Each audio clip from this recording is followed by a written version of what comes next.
I don't know. For me, it kind of reminds me of Elon Musk and how he's like approaching his new role with trying to fix the federal government. Why is that? Well, I don't know. Like maybe he's just trying to approach just trying to be more of a problem solver instead of just trying to imagine different ways to just do stuff. I mean, I guess it is technically a problem solver, but you know what probably Elon Musk said on his first day as the head of Doge. What is that? He probably said, "I think I can solve it all." Okay. So let's take that metaphor, put some kerosene on it, and light it on fire. I don't want to talk about that man.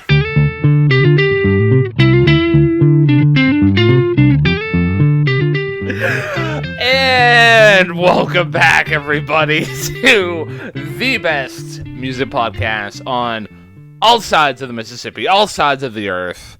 This podcast is called Hey, Listen to This.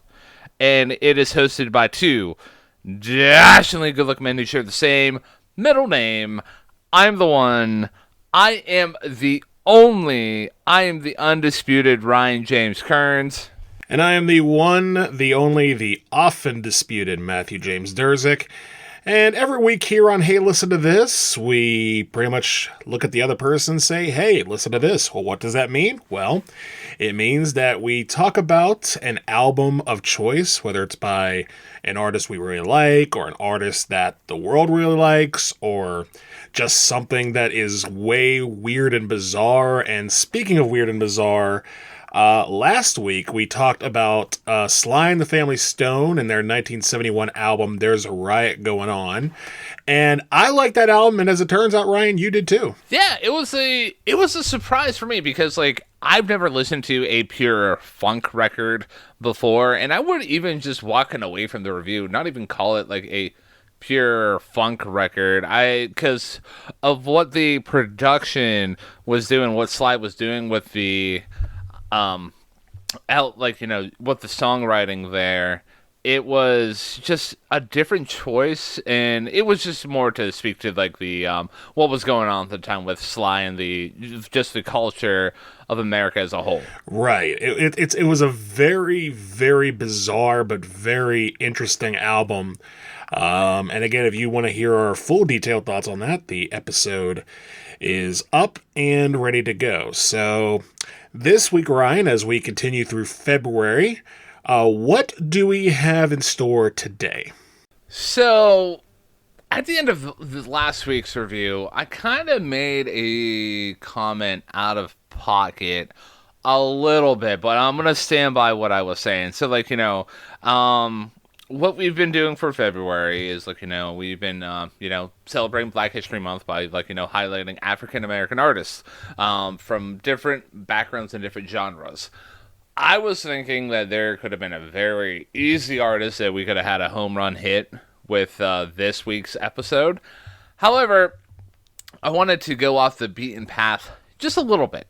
I wanted to go down go explore a genre, an artist that typically you wouldn't associate with, the African American culture. Those genres that we're trying to avoid are jazz, blues, hip hop, R&B, stuff that's predominantly in that culture. So this week we are covering the one, the only Mr. Sean Lee Bowie, aka Yves Tumor, and Yves Tumor. They are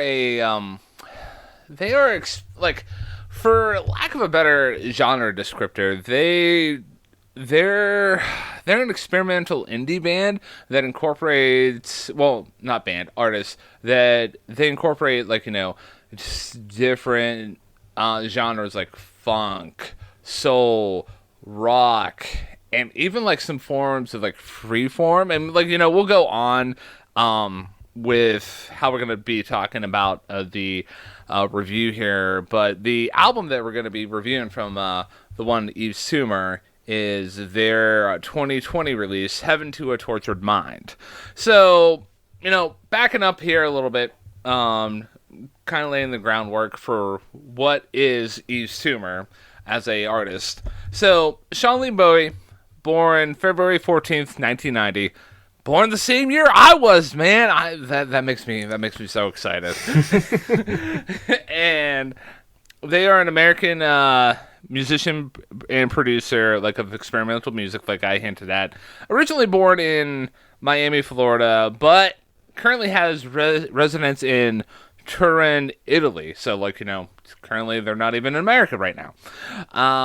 And because they were born, February 14th, 1990, they are an Aquarius. Fun fact there. And in terms of a little bit of the background with Sean Lee Bowen, they were like I said, they were born in Miami, Florida, but they were actually raised in Knoxville, Tennessee. Bowie started making music at the age of 16 as an outlet away from the dull conservative surroundings that he found himself around at the time. And so everything that Bowie learned in terms of how to play music, how to record music, just basically everything as a whole, he's self-taught. And basically, they look back on the experience of growing up in Tennessee as unpleasant. So, at the age of 20, Sean moved to San Diego, and then after college, they went to Los Angeles, as one does when they want to make it into the entertainment industry. To date, Yves Tumor, they have released 5 studio albums.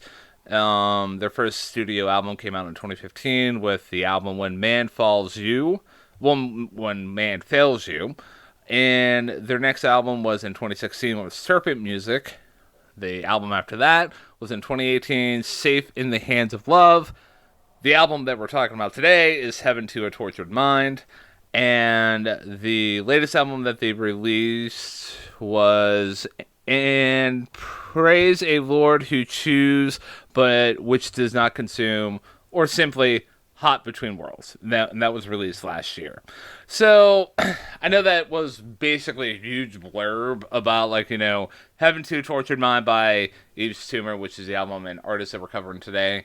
But my experience with Yves Tumor, just real quick, is that they were one of the artists that I got introduced to, probably around the time that I was coming out of college, and Mr. Anthony Fantano dropped a review for this specific album here, and I checked it out, and I've always not going to share my opinions about the group and the album right now because that would defeat the purposes of the review. But I always felt like they were a very interesting group to, what they were producing, what they were throwing down on the table.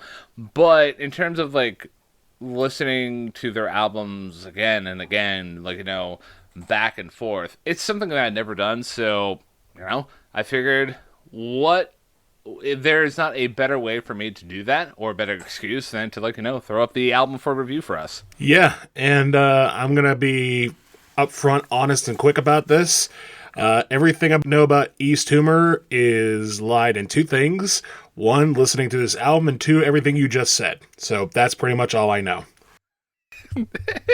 Yeah, I remember at the end of last week's review, man, you were like, oh, yeah, I have some homework to do. So a little bit. I figured this was going to be I don't want to say a game changer, but this is me opening a door up for you in terms of at least introducing you to an artist. So I appreciate that. So let's explore this Heaven to a Tortured Mind, shall we? Yeah, absolutely. I'm going to kick off the opening track here, which is Gospel for a New Century.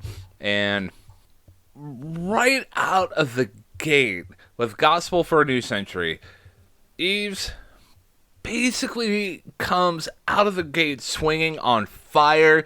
I mean, like with this song here, like it's turning everything up to 11 right away. And you get that with the introduction with the horns and that solid bass groove that's being laid down. And even outside of that introduction, I love how the vocals sound on this track, man. Like, yeah, and like, not even on the production front, but when he's in the verses and he's delivering like that flow with that rhythm, like, and how easy it, like, they are able to, you know, transition into verse, basically running through the verses like that.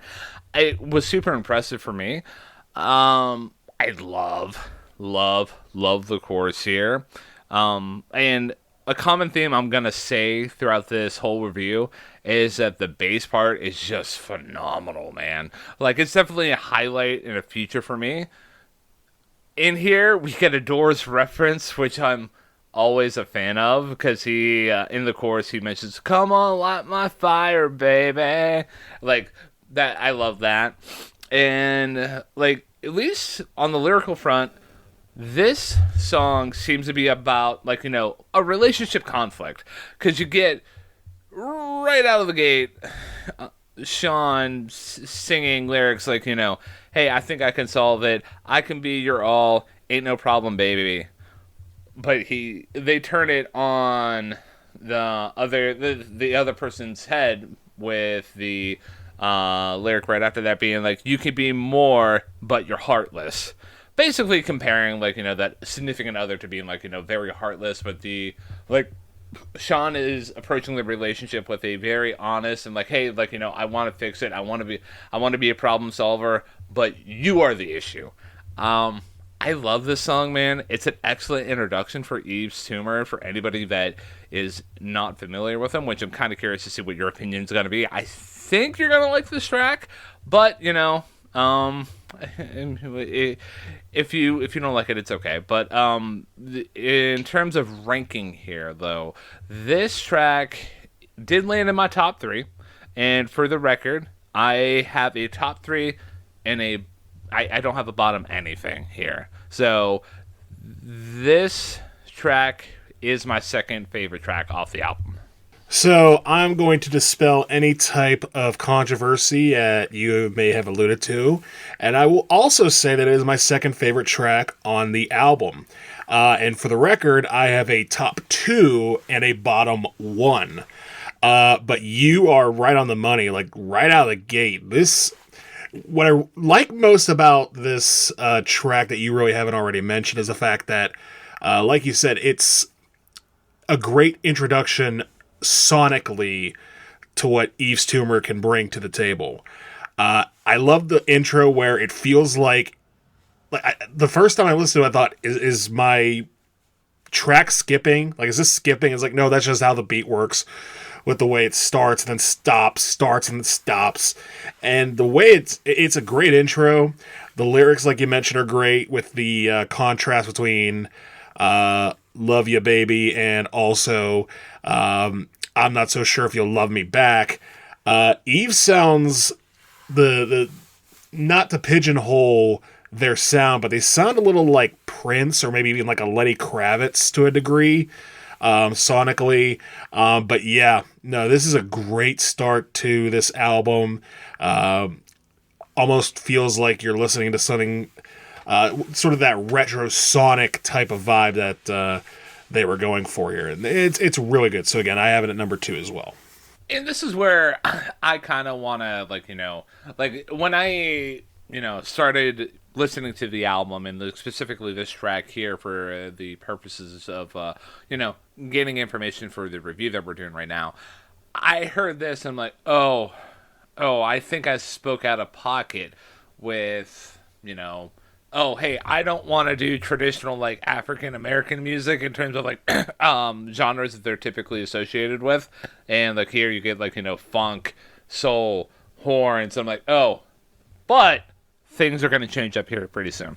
They are going to change pretty soon. They are not going to change necessarily as much though on the next track, which is Medicine Burn. And the slight change that does occur here is tempo mostly. It's slower, and I like the way it kicks off with the drums and the keyboard. It feels a bit more pushing into psychedelia in a sense. And I drew comparison almost immediately to the album we talked about last week, which is There's a Riot Going On, because the vocals from Yves seem very dense, very overdubbed, very overlapping. The key difference is with Sly, it was kind of, but not really on purpose. It was just what was going on in his head and through his veins, pardon the term. Whereas Yves in this case, they are very much on track to do this on purpose and make it sound like this psychedelic sonic haze. The lyrics are fine. They're very simplistic for what they are. They're not too bad. The only real, I wouldn't even say knock, just thing I thought was kind of was the outro, which does kind of dangle a little bit with a sort of spacey sound effects. Although they were better on the second listen I had. Ultimately, this track is good. I didn't put it anywhere near my top or bottom, but it does keep up the sonic momentum from Gospel for a New Century. I'm kind of curious, man, to see what your bottom track is gonna be, because I thought this was gonna be it due to how there's such a crazy tension that occurs right out of the gate, the guitar part that basically grinds up against the vocals, that was it was I enjoyed it, and the contrast between that and Gospel for a New Century was just oh well, okay, so we're not playing, we're actually kind of really going off the deep end here. But I like that, and eventually that tension is released, which is a nice moment on a songwriting front. You mentioned about the lyrics kind of being a whatever kind of thing. It's nothing too special, but it's not too bad. I found out the verses, they're a reference to Revelation, as in the Bible, and the refrain for me, it seems like I don't know, it's hinting at Sean giving himself away to Jesus. You mean you get the refrain of "Carry me away into your spirit, I can't lift my own troubles." So yeah, I mean there's some biblical themes there. But overall, though, for me, Medicine Burn, the main drawing feature is that tension that builds up with that guitar and the vocals just sounding kind of crazy, and then how that's released. So it's an exercise in tension and release. It is an exercise in tension and release, and very much so it rides that tension because, again, the imagery that Yves provides of the serpent with 7 heads and 600 teeth, that's pretty much half the lyrics already, but it does paint a clear picture of what Yves is up against here, and they present it in a way that seems kind of appropriate for seeing a creature with 7 heads and 600 teeth, just very menacing and unsure of what to do. Again, this track's good, but again, it wasn't anything that's super standoutish to me. I think you covered a lot of the points about how, this might not be super appealing to anybody who particularly likes clean, properly placed production. But for me, again, maybe it's coming off a Riot last week, but I didn't mind it as much. This track's good. All right, good, cool. So moving on over to Identity Trade. So there were a couple things that stood out with Identity Trade for me. At least on the instrumental front, I loved what the drums were doing. Bass part is incredibly solid as well. And I'm even going to take a step back that I'm going to note that everything that's being played to the listener is Yves, Sean Lee Bowman essentially doing these parts. So that speaks to how incredibly talented they are as a musician.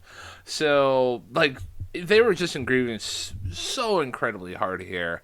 And, another, I like to call like certain things that basically um make me like a song and music more as like my musical kinks. But like a musical kink is found here for like Ryan Kearns, and that musical kink is how the backing band is tagging on at the ends of phrases, like almost like completing and like adding to like a musical thought. Love that. And then essentially the back and forth between the band and the vocals, like the fairly solid. And towards the end, a clarinet randomly appears in the background, and I was a huge fan of that. I'm like, oh hey, I know what that is. That brings me back to my childhood. Fun fact: I used to play clarinet when I was growing up through like elementary school. So, anyways, going on to the vocal front, not much really here. You get Sean at their most like deadpan vocal delivery that I think we find in the whole record. However, I did really like the line, I saw my first lover clutching a dagger sunk beneath the water. And, like, you can try to maybe dig at the metaphorical meaning behind that, but I just love the imagery and just, like, it sat well with me. So, Identity Trade did not land in my top three, but it's, again, a solid track. I think it's a relatively short track, if I'm not mistaken. Taking a look at the lyrics right now, there's basically just two choruses and a verse, so not much here other than that. Yeah, Identity Trade is a very slight track. It does get off to a good start. Has a very strong rhythmic pulse, as you mentioned. You talk about the vocals. I didn't think they were bad, but they definitely sounded different, as if the person singing was completely different from the person singing the first two songs, because not only is the production different, but also Yves' voice tends to feel lower on this track from a lower vocal range. The lyrics, once again, hit on that pseudo-psychedelic nature that the other two have been going on. One thing I did notice that you did not mention is, and if you did mention this, I'm sorry, we can edit this part out later, is in the middle, the way the guitar shifts chords in a very off-putting way, sort of that da da da da. I caught that the second time. I was like, ooh, I like that. I like that quite a bit. But aside from that, this track's kind of a little too slight for me to really give it any major flowers. But it's good. I like it. Not in my top two, nor is it my bottom one. So, I mean, shout out to you, because I definitely didn't mention that that guitar moment that you were highlighting there, and that speaks to like the beauty of music and like what Yves Tumor does bring to the table, because like there's layers and layers. Like your eyes and your mind could be like well, not eyes, but your ears could be like attracted to like a certain thing that's being laid down through the track. But like there's a really good possibility that something might just creep on by. So yeah, shout out to you on that, my dude. Absolutely, I appreciate that. Again, and I wouldn't have picked it up if not for the second listen, where I was like, ooh, I like that. I like that quite a bit. Yeah. So, are you ready to talk about some kerosene? Yes, I'm ready to talk about some kerosene.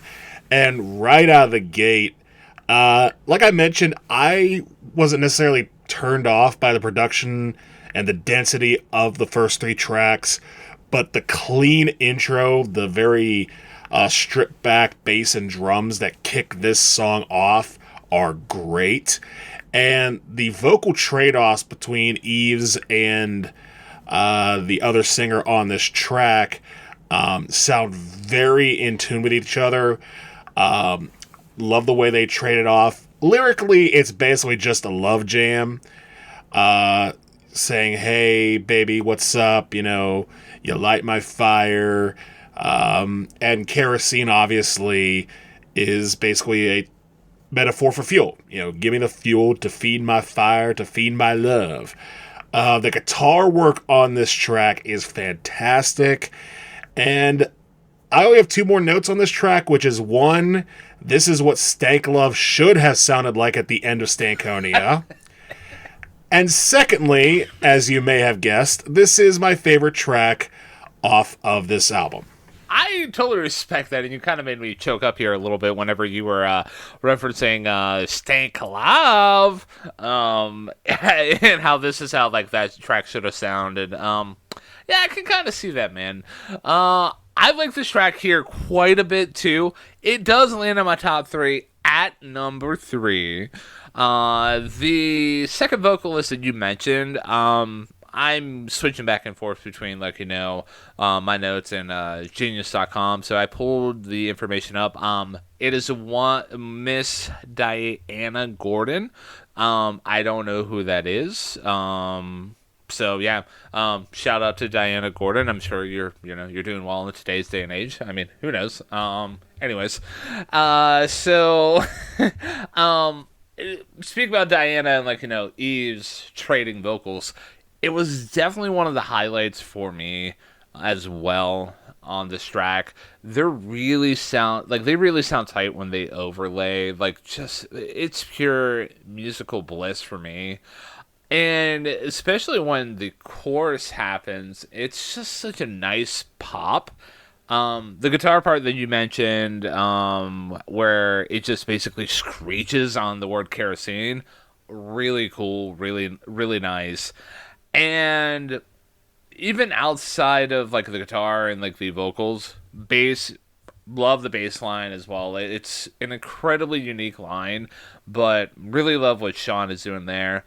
And at the very end, like I really like how the track cuts out and you just get the bare vocals. Like you get some underlayment of the backing band, but like the vocals carry out the track. So Kerosene is an awesome track for me. It's in my top three as well, my dude. I'm glad to hear it because this track, again, it's just a great, groovy track that, again, takes a very simplistic approach and nails it down with swift professionalism, swift execution. And like you mentioned earlier, Yves is playing most of their instruments, individually to put it all together. So this is what's going on in Yves' head on record, and it sounds great. It sounds so great. So moving over to the next track here, which is Hasadalian Lights. We get another track here similar to like Identity Trade, where it's kind of like I don't know how to put it other words. It almost seems like a transition track for me. Not nearly as funky or not nearly as much as what's going on with this track here. I'm liking the strings what in it. The breathy vocals are a nice touch, and you get that nice groove between the drums and the bass. And like the only other thing I really liked is like the back and forth between the vocals, where it almost seems like Eves is questioning themselves about like what's going on. You get lyrics like, "What are you running from?" Running from my own shadow. What do you miss? I miss the sound of you. Tell me, what do you crave? Hustle, hustle, hustle. So yeah, it definitely seems like a transition song, and if I had to put a track in like the bottom of the barrel for me, this would probably be it, to be honest with you. But it's not a bad track by any means, but there's just not enough meat on the bone to really bring it up, which I don't think he's threw this track on the record as a way for it to like stand out. It's just more of a piece of the artistic vision of the album as a complete package. I can vibe with that. And if I'm being completely honest, this is another track that I wasn't a huge fan of either. It's not my bottom track. We'll get to which one it is soon. But I did like that groove that you mentioned with the bass and the drums. Almost felt very disjointed, almost like a Radiohead song, almost very sort of disjointed and frustrated. And I do agree that the vocals, as they're set up, are good with the call and response. I was not a fan of how they were produced, to be honest with you. It seemed like the echoiness made it seem more thin and pronounced, or not as pronounced as it should have been. And especially when you're coming off a track like Kerosene where the vocals are top notch, this didn't, this took away a little bit of the momentum for that. But again, not the horrible track, not a bad track, just kind of meh. Yeah, I can get that, man. Like, it kind of just reminds me of a bunch of like transition tracks that we've covered, and like almost like a countless amount of reviews at this point, where it's just like, okay, this is just meant to get us to the next section of the album, and like sometimes transition tracks can really really suck. I can't really think of one off the top of my head that we've encountered that I've been like, what the heck, but it is what it is. Are you ready to move on to the next track here? I am, except one note. I can think of a transition track that sucks, and that was the opening track off of Pretty Odd, We're So Starving. But that's just my opinion. If you want to go check that out, feel free to figure out what I said about that. Yeah, I'm ready to move on to Romanticist, and like the groove once again, the grooves on this whole album are really good. Whether they're slow, fast, or in this case mid-tempo, the drums, bass, and guitar are locked in. And the vocals on this track are better than they were on the previous track. And at first I thought, okay, this is basically just another track of Yves going into lovey-dovey, hey baby, what's up mode. And for the most part, that's exactly what it is. Then the outro kicks in, and all of a sudden you're just like, oh wow, there's a lot of layers and overdubs and chaos. I'm not sure what to think here. And I think this track is quite good. It's a very simplistic track once again. Simplistic lyrically, simplistic in a groove sense, but not lacking in any type of execution because it's executed very, very well. And I fell for it because I thought, okay, I wonder how they're going to finish this song. I wonder what's going to happen. And all of a sudden, you get the Dream Palette. But we'll get there. First, your thoughts on Romanticist. So yeah, Dream Palette, like, I did appreciate like how Romanticist basically seamlessly grooved right into that track. But talk about Romanticist first. I agree with you. This track does groove really well. I really did like what the chorus is bringing to the table in terms of like the groove. The backing vocals here, they worked really well with me. Shout out to Kelsey Lou. I hope you're doing well. I'm sure you are doing well in today's day and age. But I like how Yves is incorporating different females, like vocalists here, because like I'm getting other people the chance to shine and not really just focusing in on one female vocalist accompanying them on this journey here. But either way, love the production here. It's very shiny and crunchy. Baseline is super solid, and yeah, I don't really have too much else to add other than I really love this line. And that line is, "I want to dance into your hurricane," and that's basically saying like, hey, like you see that other person that you want to be romantically involved with. Oh, but you can see like what's going on in their life, and it's potentially like a hazardous situation.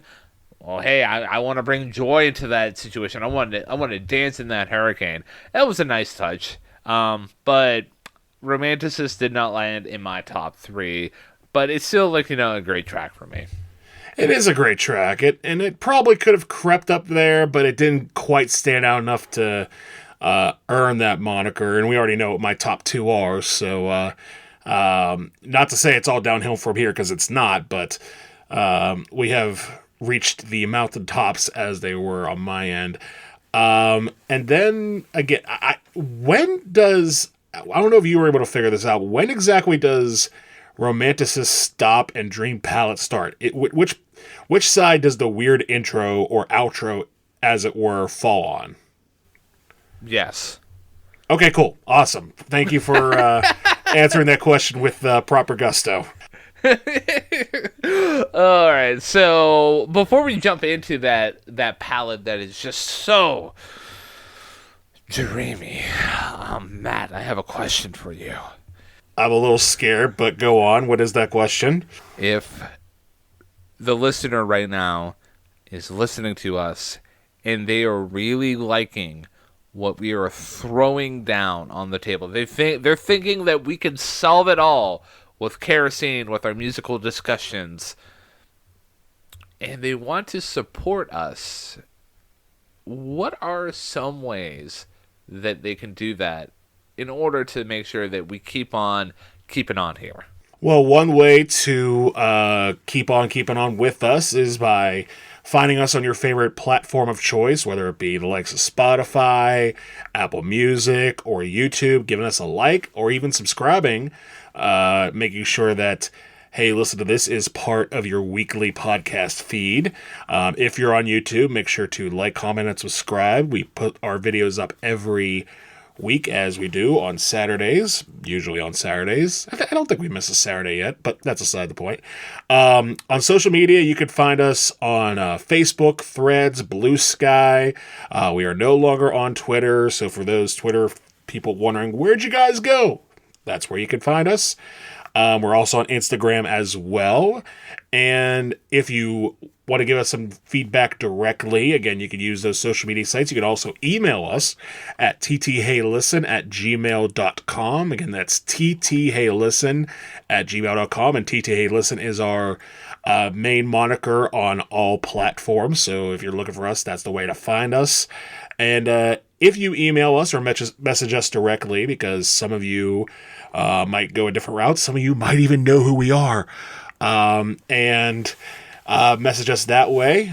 We're open to all feedback, positive, negative, ideas for future shows. Let us know. But again, to those who have supported us so far, thank you, and we hope you continue to do so. And if you like what you hear this week or any of the weeks that are coming up or in the past, share it with a friend. Let them know what you think about them. So, yeah, again, thank you for your support, and continue to support us because we love doing this. Indeed, and yeah, thank you to the listeners as well for me. So yeah, diving right back into the back half of Heaven to a Tortured Mind by Yves Tumor here, and we're gonna continue off the discussion of romanticist into dream palette, and I'm gonna kick off the discussion here. I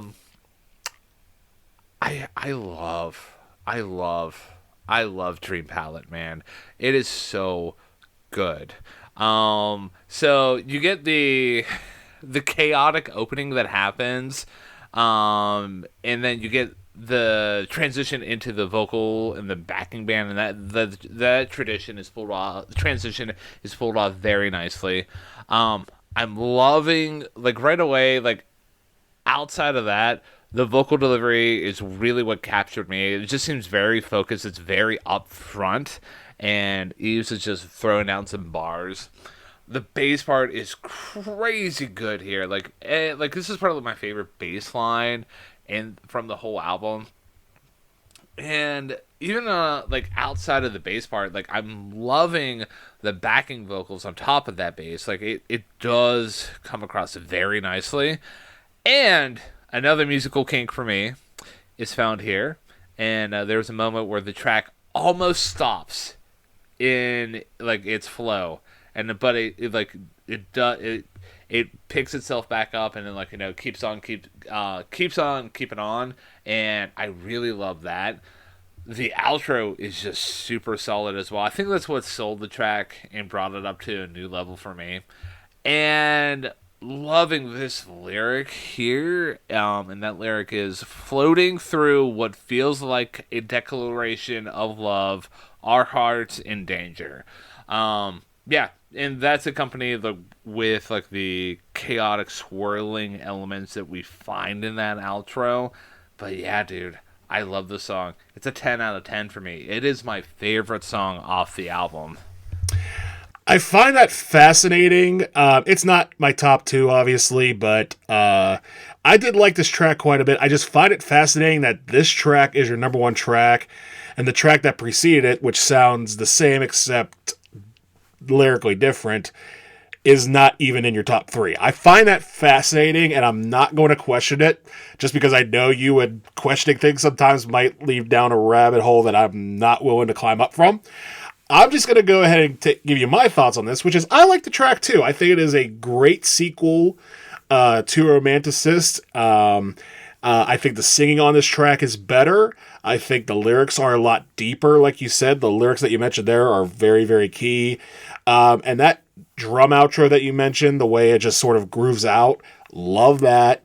And I'm not going to really add more that you already haven't said, because this is, again, a great track that deserves to be the follow-up to Romanticist. And, again, transitions so well from one to the next.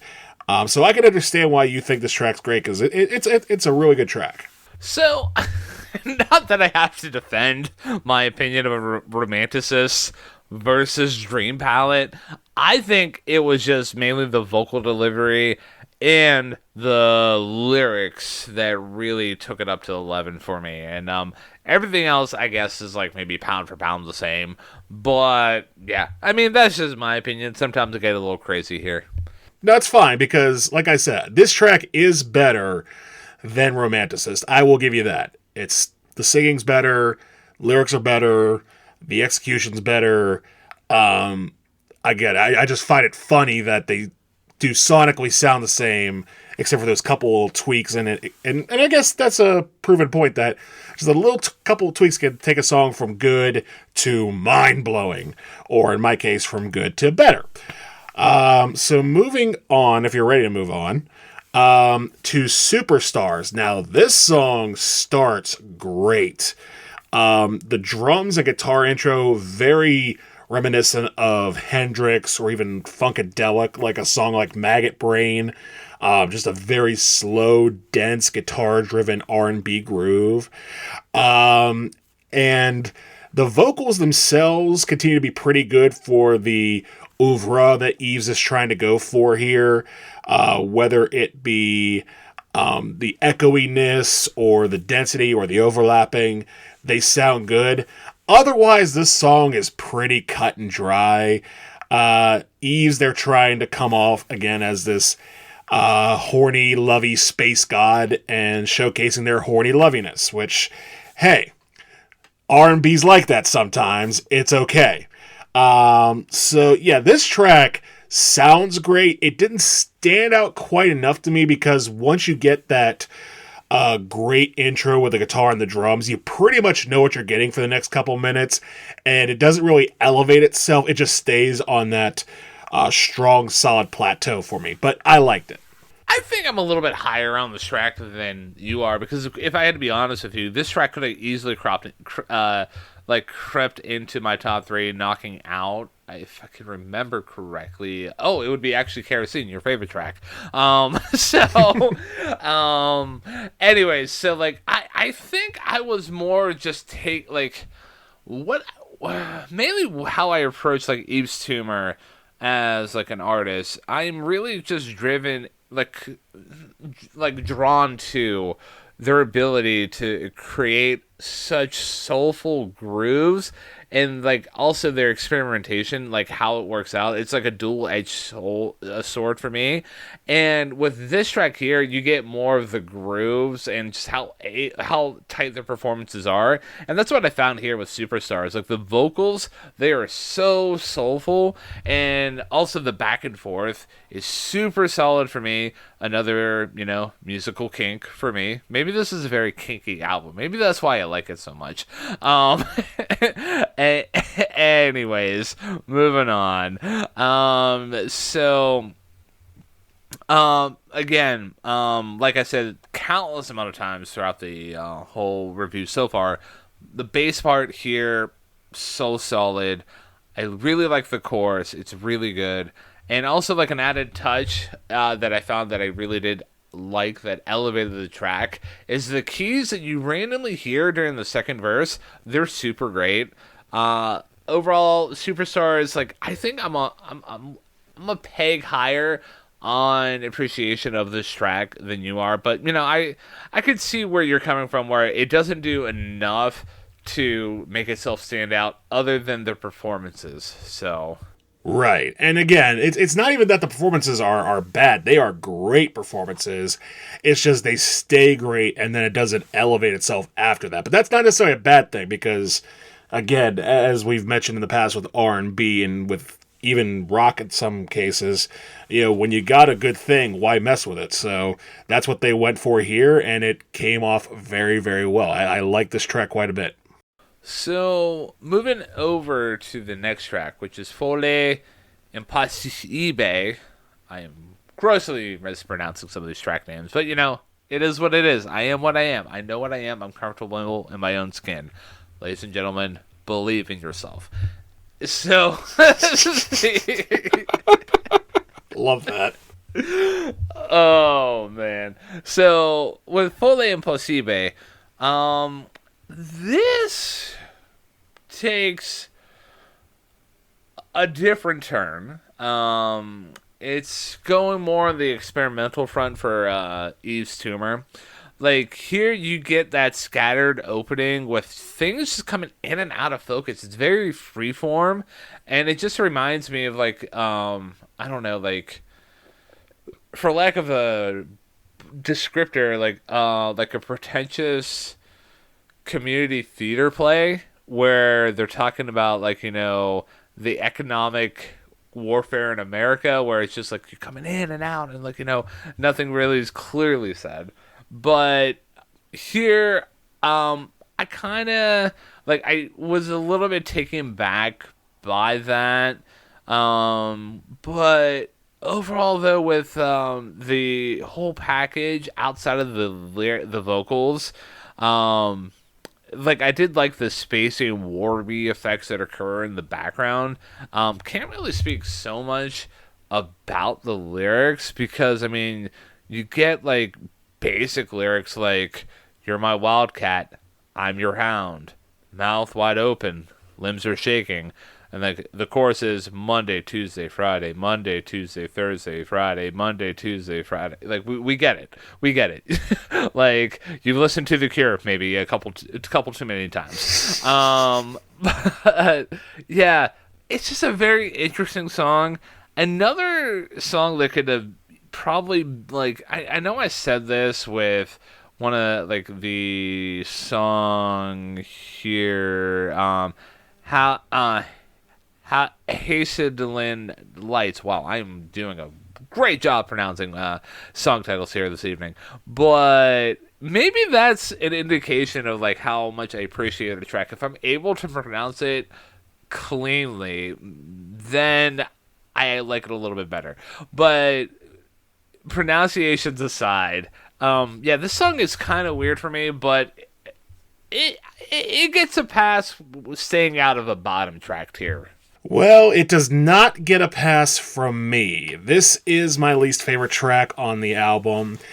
And for the reasons that you kind of hinted at, those lyrics, I mean, I kind of get what Yves was going for here, but the way they deliver it, particularly with the dark brooding, like you say, almost freeform type of mumble, didn't really like that. Didn't think the chorus was produced very well at all.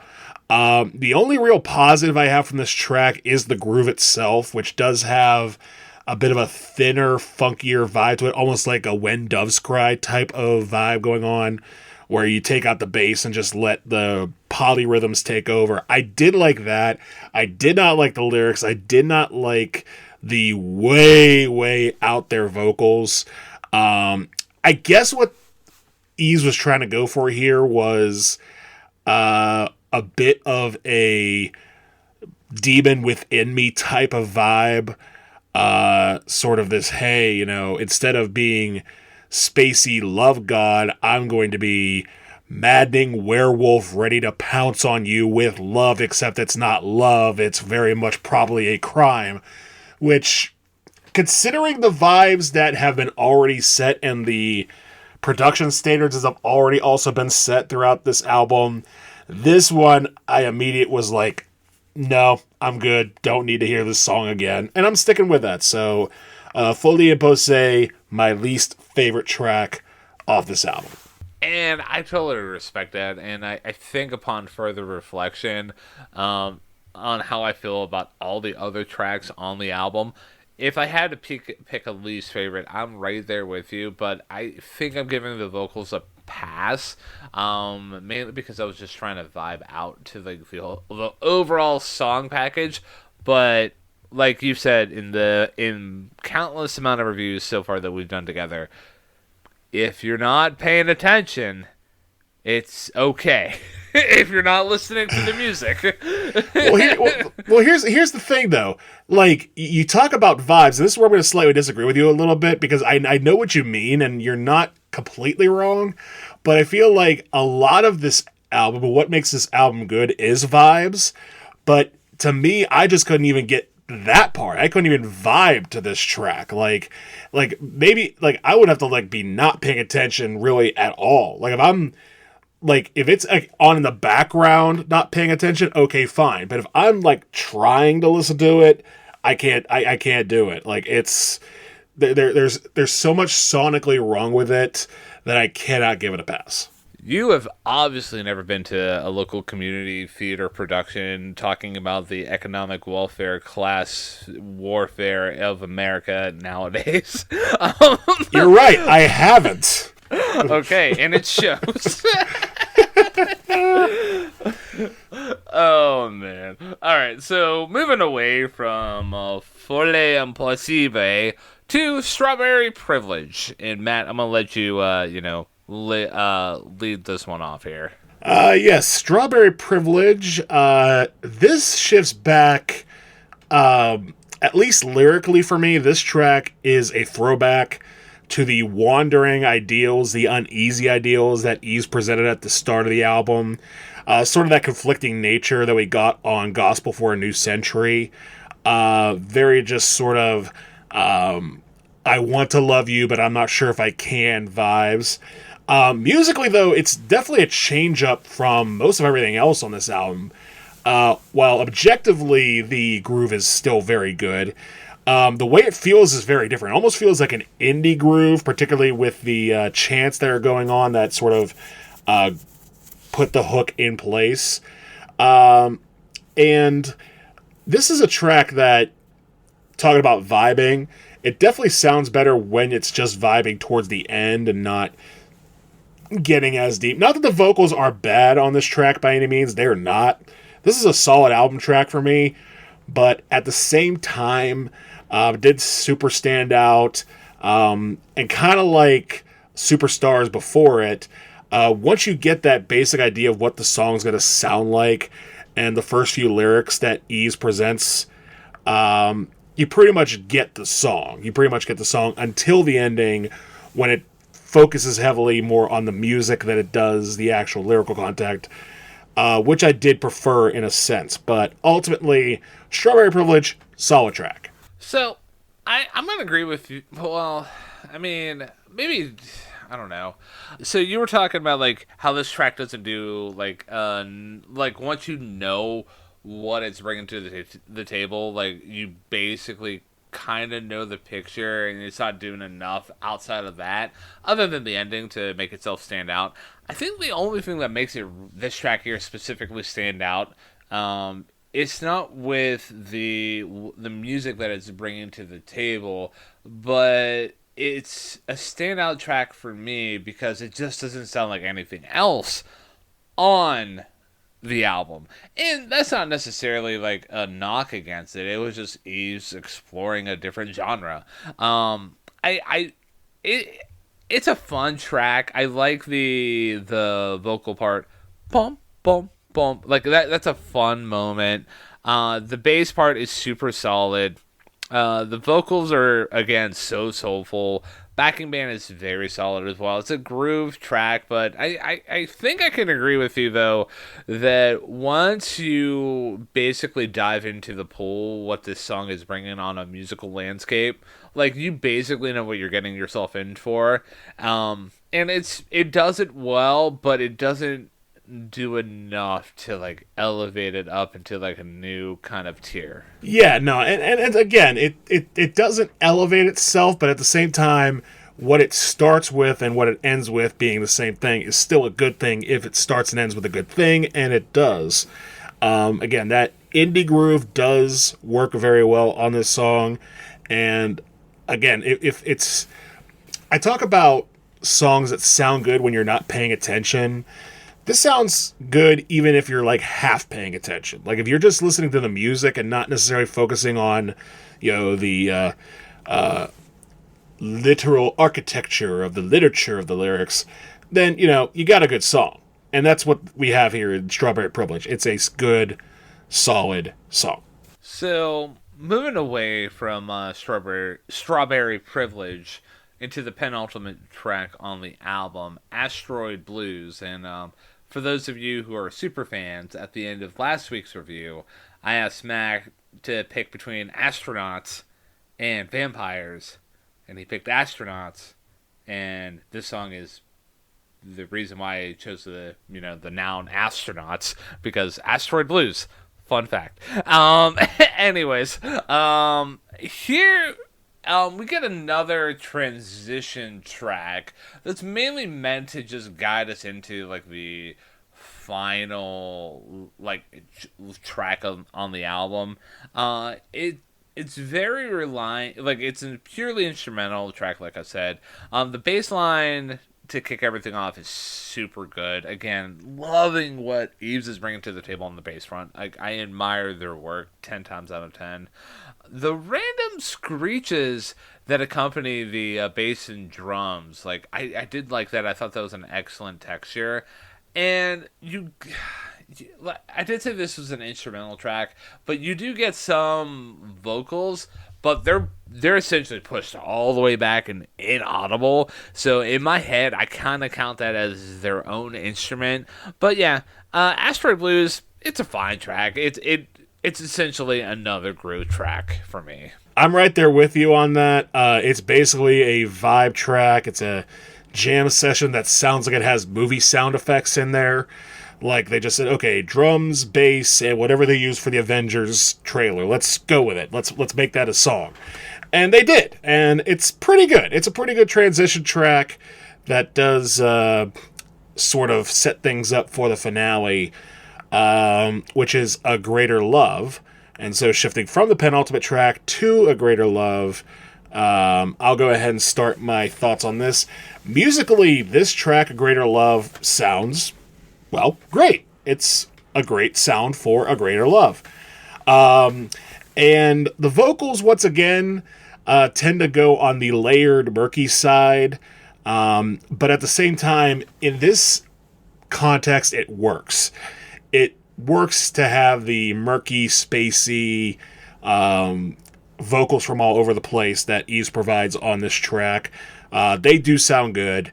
And lyrically, I noticed something throughout the album, and it came up here as well. He uses a lot of seasonal metaphors. Like, he talks about the, winter, summer, spring, and fall when talking about love. And I think a lot of that is to showcase the overall passage of time between, how long Yves and their partner have been together, how long they want to be together, how long they think they could make it, whatever the case may be. So those metaphors are throughout the album. And I just kind of noted that. It didn't really take anything away or do anything for me in either direction. I just noticed and was like, hey, hold on a minute.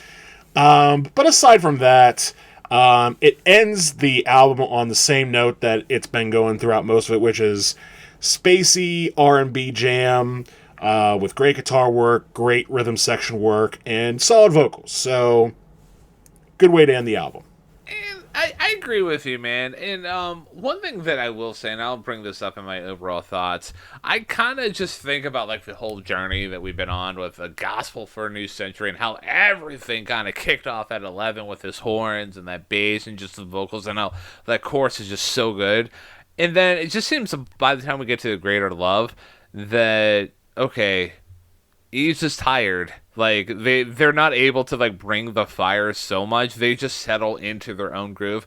And maybe that's a metaphor for love. Like, maybe you just like, get into a good rhythm, solid groove, have a good performance. That's a weird metaphor for being in a relationship, but I digress. But yeah, it just seems like here just a Greater Love is a good song. It's a good way to end off the album. The only other things that I'm gonna mention here that you didn't already touch down on is just the shift that occurs in the middle on the instrumental front where it becomes more spacey. I did like that. That was a nice touch. And then the groove that is laid down here, I did like the swells and pops that occur. Like it was a nice thing for me. And my favorite line here that really stood out to me was the line, "You were sent from above like thunder when it rains." Like I love the imagery and the comparison with like relationships, love, and just like humans as a general species. Yeah, it was solid for me. But yeah, Greater Love. I think I don't know. Maybe if I listened to the album one more time, I might appreciate it a little bit more. But I feel like I wanted more out of it because like we've come across a handful of decent closing tracks before in our reviews. Like we think about Bob Dylan's Blood on the Tracks, Sabrina Carpenter's Short and Sweet. I mean, we didn't like the album, but I would argue Taylor Swift's Tortured Poet, the Tortured Poets, the Tortured Poets, where they tortured poets. The last one. Yeah, that last one. And even like Charlie XCX's Brat, like they're all definitive statements. Like, okay, hey, we've been through this journey, and we're coming to a close. But here, it just seems like, okay, Yeah, you're right. It does kind of end not necessarily on a high point or on a low point, but just on the same point that it's been going on throughout this whole album, with a couple of, I wouldn't say missteps, but depending on what you're feeling are switches throughout the course of the album. But A Greater Love does conclude the album on a strong note, and with that, Ryan, there's only one thing left to say. we did it. We did it, man. We went through Heaven for a Tortured Mind, not to be confused with the Tortured Poets Department, although maybe there's a mashup working there. I don't know if Danger Mouse is doing anything these days. I'll go ahead and go first on this one. I thought this album was quite good. It's definitely a different album than I can say I've listened to. I mean, it just very much feels like a general vibe type of album where from start to finish you get a general idea of where Yves is coming from with their thoughts on love and relationships and just sort of that inner id that drives you romantically, spiritually, musically in this case. And even if you don't listen or comprehend a single word of this album, it still sounds quite good. Because like you've been mentioning, Ryan, the rhythm section is great throughout.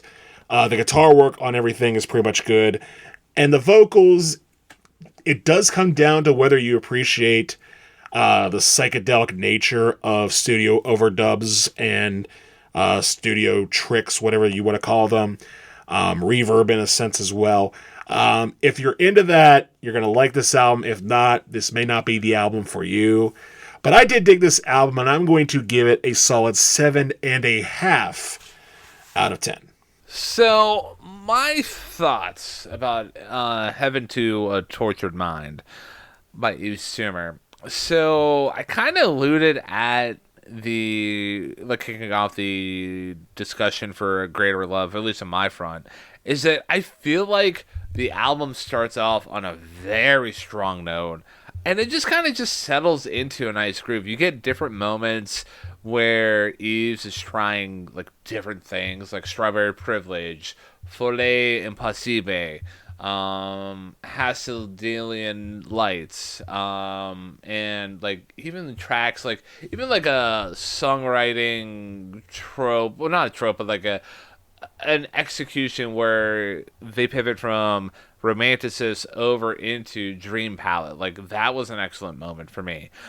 So for this album to be presented in this fashion and knowing that Yves Tumor is entirely self-taught and like it comes off very well for me, but I will say like this album is not 100% perfect, and it's not like I would say there the moments where like Folle Impossible and Hasseldellian Lights where the tracks are just good but not great, and like even like the great tracks like they're just great but they're not like mind blowing. Like this album basically goes from like great to like good at moments. I'm just gonna say overall though, with that being said, Heaven to a Tortured Mind by Yves Tumor, I'm gonna give it a solid 8 out of 10. So between the two of us, that averages out to a 7.75 out of 10 because Math. math works, everybody.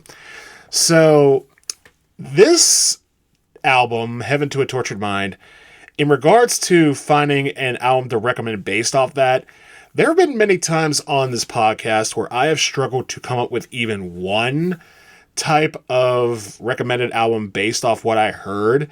This is probably the first time where I have struggled to come up with one based off of too many ideas as to which album to go off of, because I was reminded of, in some ways, Purple Rain by Prince.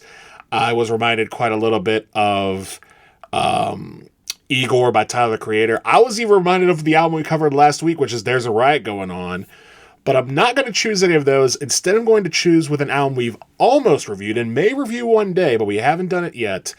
And that is the third and final, at least while he was alive, album by the Jimi Hendrix Experience called Electric Ladyland. Basically because of some of the similar messaging and weird spacey vibes. Now, obviously, there's a couple tracks on there that don't align with this album at all. Particularly a song like Let the Good Times Roll, which is pretty much just straight bluesy rock. But there's a lot of stuff on that album, both lyrically, especially lyrically, and sonically, I think meshes up with what Yves Tumor was going for here. So, Jimi Hendrix Experience, Electric Ladyland, my recommended album. And for me, I was kind of right there with you. Like last week, I recommended the Childish Gambino album "Awaken My Love," and I could easily recommended that again this week, but I ain't gonna do that, man. I could be lazy. Come on. Right. But yeah, like there was there was a couple different ways I could have went down in terms of just saying, oh, hey, this album, or hey, this album. And I think that speaks to like what Yves was bringing to the table here with this album and what they generally bring to their music as a whole. But for me, there was one album that came to mind, and it was another artist that I got into like post college thanks to Anthony Fantano. And that artist is called Perfume Genius, and the album is called Set My Heart on Fire Immediately. Excellent album title, but like Heaven to a Tortured Mind, Set My Heart on Fire Immediately has explosive moments, tender moments. Perfume Genius does their fair share of experimentation, so I felt like it was a good pound for pound comparison. So, yep, my recommendation for if you've enjoyed Yves Tumor's Heaven to a Tortured Mind, check out Set My Heart on Fire Immediately by Perfume Genius.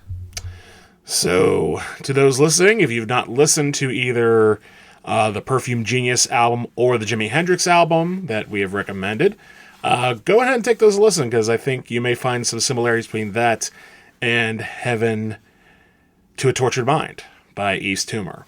So we got one more thing to settle up before we officially kick this review to bed, Matt. And Yeah, it is your turn. What do you got cooked up to finish off our first ever dive into Black History Month in our podcast here?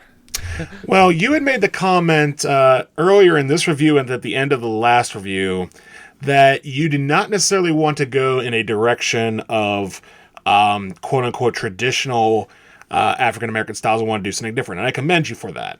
However, I am not that person. I will go into a traditional style, particularly the style of jazz. And also, I'm going to give you a challenge. Well, more or less us a challenge because we're going to be probably forced to do this review in a way that's much different from what we've reviewed before. And without telling you exactly how, while also telling you exactly how, I'm going to let you choose the next album based off of how many tracks each album it has. And your options are either 2 or 4. So I think I might know what the 2-track album is.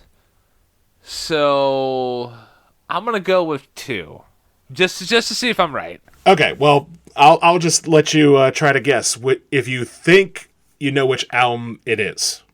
All right, hold on. Let me look up the official album name. Is the album by Miles Davis? Yes. Okay, so I think I'm in the right mood, if you know what I mean. But the album that I think we're going to be covering is In a Silent Way. And you would be incorrect about that. It is not In a Silent Way, although that is a great album that is worth listening to. That is from, I believe, 1969, I want to say that is when that album's from. No, we're going to be going a little further down to the end of 1970, and we're going to be talking about Miles Davis's album, A Tribute to Jack Johnson. Not the hockey player, the boxer. And also not the guitarist, the boxer. All right, cool. I am 100% down for covering some Miles Davis. So, yeah, I can't wait for next week's review, my dude. Me neither, man, because it's been a while since I've listened to this album, and again, there is only 2 tracks, so this is going to be a fascinating review in and of that. So if you have not listened to A Tribute to Jack Johnson by Miles Davis, we recommend you do that before the next episode comes out. But for this episode, it is just about over, Ryan. Any final thoughts on this episode, and particularly Heaven to a Tortured Mind? No, nothing specifically with Heaven to a Tortured Mind, but, regarding, Elon Musk and, the whole, crisis that's going on with the government right now. Yeah.